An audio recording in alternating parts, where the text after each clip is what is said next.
Story 1. I went to the hospital with my grandmother and my pregnant aunt for their checkups. My aunt's little boy, just 2 years old, came along with us. While my grandma was in the doctor's office and my aunt spoke to the receptionist, I watched my cousin play with a little girl about his age. When my aunt returned, I mentioned how cute it was to see him with a friend. She gave me a puzzled look and asked, "What child?" My cousin, she insisted, had been playing alone. Later, as we left, we took the elevator from the 3rd floor and pressed ground floor. But instead of moving quickly 2 floors down, the elevator took unusually long to open. When the doors slid open, it wasn't the bustling 1st floor of a hospital. It was silent, dimly lit. Just a faint glow from a small window. No people, no sounds, nothing. We didn't dare step out. We pressed the button for the 3rd floor again, and the elevator worked normally. But when we got out, it wasn't the same 3rd floor we had started from. I asked a security guard, "Is this the 3rd floor?" He asked back, "Is that where you're going?" Concerned, he called a nurse to help us find the way out.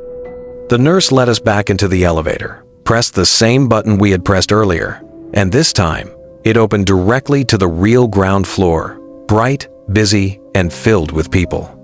As we thanked him, the nurse said calmly, "People get lost in this hospital all the time."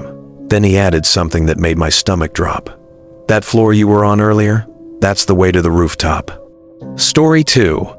One night, a friend and I were hanging out behind a Little Caesars, drinking as we tried to sober up. Out of nowhere, she turned to me and asked, "Do you want to see something crazy?" She pulled out her iPhone and showed me an old picture of herself with another girl during recess.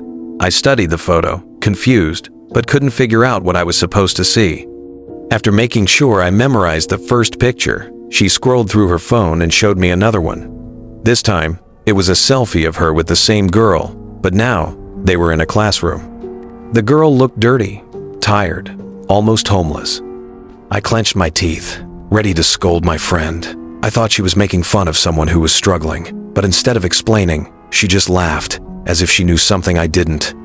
She finally told me that she once showed that same classroom photo to her teacher. The teacher grew pale and asked, "When was this taken?"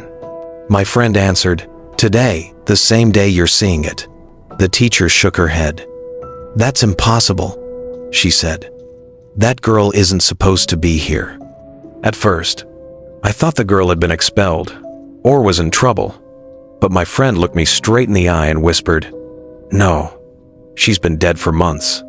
Story 3. A cozy old house at night, dimly lit, with a slightly unsettling atmosphere, the kind of place that feels eerie even when nothing is happening. A child, around 6 years old, and a cousin sleeping in the blue room, a simple bedroom with a ceiling fan overhead, next door to the grandparents' room. The child waking up in the middle of the night, half asleep, watching as the lights flicker strangely in the blue room. The next morning, the child lies on the edge of the bed, face hanging slightly over, looking down at the floor where a shattered light bulb from the ceiling fan lies in pieces. A close-up of the broken light bulb shards scattered across the floor, with the ceiling fan above showing how close it came to hitting the child. A thoughtful adult version of the narrator remembering the event, realizing how strange it was that the bulb could have fallen without being twisted loose. An eerie, empty shot of the blue room with the ceiling fan above, giving the sense that something unseen is present there.